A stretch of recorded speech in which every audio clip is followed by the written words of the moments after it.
A Facebook Messenger Kids error allowed possibly thousands of children to talk to strangers on the Messenger app.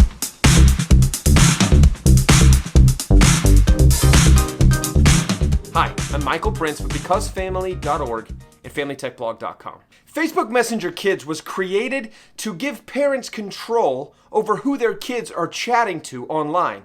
The app uses pictures, videos, funny GIFs, and even live chat to help kids have a good time chatting with friends in a safe environment. Facebook had to send notifications to thousands of parents of Messenger Kids app users stating that a technical error allowed many of them to come in contact with strangers in the app. This technical error allowed kids who were friends with someone to start a group chat. Well, then those friends could invite friends of theirs to the same group chat whether or not the original friend had permission to chat with them. This meant that these kids were possibly chatting with strangers and oftentimes adults. Facebook says they've alerted thousands of parents as to this problem and that they have shut down these chats that are open so that they can no longer communicate with people they don't have permission to communicate with. This story is not over though, as people are calling for the Federal Trade Commission to get involved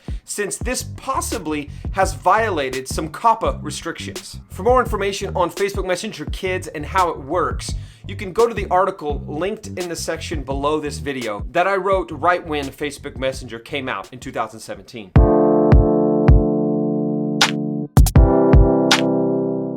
The moral of this story centers around trust. We oftentimes trust our kids to use social media and the internet in a safe way because after all, hopefully we have taught them to do so. The issue comes when we blindly trust the people they are in contact with, and especially the companies who make the apps and software that they use. These apps like Facebook Messenger Kids say they give parents control over who their kids are talking to. When this control is hindered, even by some unforeseen technical error, that is a severe violation. But there are some things we can do to protect our children even when those types of things happen. We keep copies of Messenger Kids on our phone logged into our kids' accounts. So my wife and I get notified when one of our children gets a message.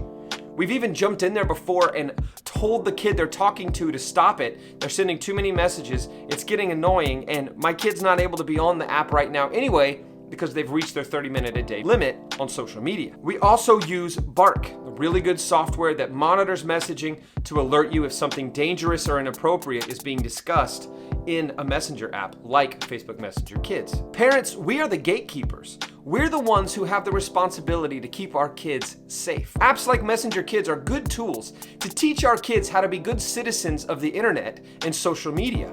But if we're not guiding them and teaching them by being aware of the messages they're sending and receiving, being aware of who they're chatting with, and whether or not they know the people that they're chatting with, if we're not aware of these things, it's hard for us to guide them in the way that we need to help them be safe and healthy online. Unfortunately, we can't trust these companies to be motivated by anything more than their own financial bottom line.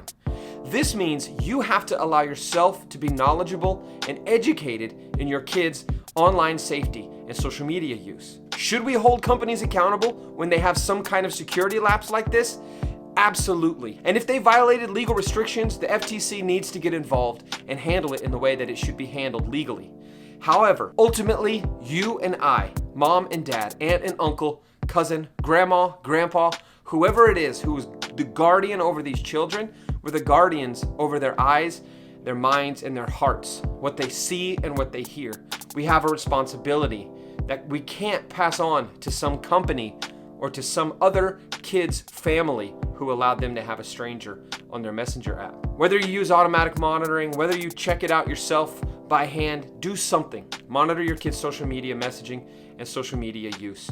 You'll be glad you did, and it'll help them understand how to be safe online. Thank you for watching and for listening. I'm Michael Prince with BecauseFamily.org and FamilyTechBlog.com. Please subscribe if you're watching on YouTube. Like us on Facebook if you haven't before. And if you're listening to this as a podcast, please subscribe to our podcast on iTunes, Stitcher, Spotify, any of those places that you listen to podcasts. And if they allow you to leave a review on there, please leave us a review. That would be really helpful for us to gain traction and momentum as we continue to grow these short form podcasts to help educate parents. You can also partner with us as becausefamily.org/partnership or patreon.com/becausefamily. Thank you again. We'll see you next time.